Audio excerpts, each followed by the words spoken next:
inda weyd ba waataan dhexgelin dhihidda suugaane dhawaaqeeda anigaa dhigoo dhaafay oo nacay ha yeeshee hadduu igu dhashoon ku dhibcinayaa wax dhan baan ka dhowrsaday inaan dhamacda ogaay dhimbilaha sidaan uga shidiyo dhiiridirirkayga dadkayaa ka dhiidhiyi karee gabaygan sii dhiiba oo dhagaha ugu shuba waa xaqay dhalad u yeesheen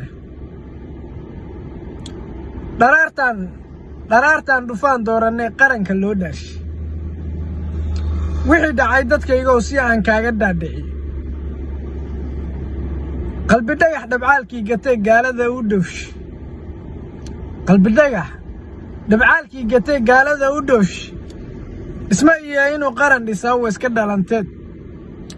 dabagaaladhaan soo wadaa wa iska dhalanteed dhagoolaha indhoolaha la dhigay wa iska dhalanteed dhalintii bariiree madfaca lagaga dhiigeeyey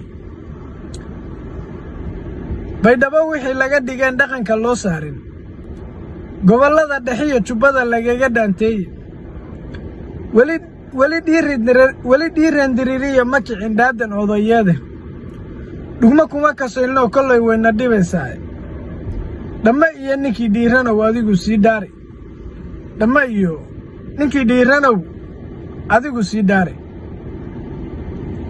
ehel dhowrsan oo dhalado oo dhaqanka dhowraayay oo edabta lagu dhaabay oon dhaadhac garanaynin dhuuriyeega oramkaa markii laysku wada dhiibay dhoohanaha farmaajoa maxaa looga dhicin waayey dhur iyo dhaqan hadday dhowrayaan oon kalaan dhimine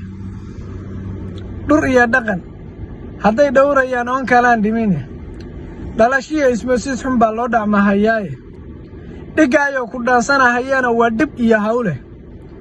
dhiidhiyaayi rag wuu dhiman jiro wuuna soo dhalan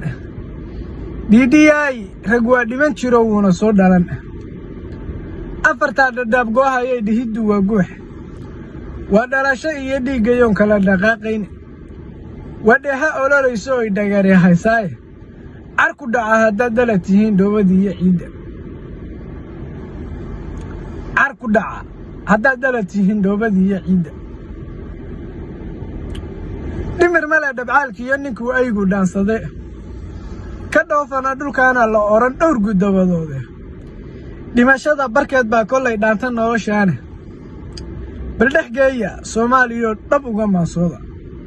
baldhexgeeya soomaalidoo dhab uga maansooda aad baan inii salaamayaa waxaan leeyahay meel kastoo joogtaan dhiidhiyaa rag waa dhiman jiro wuuna soo dhalan